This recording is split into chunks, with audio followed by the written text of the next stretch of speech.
अग्निरे तस्मात् जाताः यत्पुरुषं यदधुः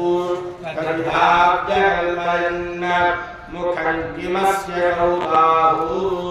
कालं पूरोदरस्य यद्वैश्यः पद्यागं शूद्रो अजायत चन्द्रमा मनसो जातः चक्षुः सूर्यो अजायत मुखादिन्द्रश्चाग्निश्च प्राणात्मायुरजायत नाभ्या सर्वं मनुष्याणां तत्संयो रावृणीमहे गातुं यज्ञरत्नः धाता विधाता भवस्वर्णो विष्णुर्वराहोरनीरश्च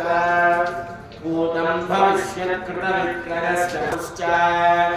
सुरेशदेवोऽम्बरजानचक्रे अज्ञेत्यतिष्ठेत तमोऽभिरुध्यन् हिरण्मदन्यस्य विभाति सर्वं व्योमारञ्जनन् सद्यो जज्ञानो विहिमिद्धो अक्षरारोदसी पावनाभात्यन्तः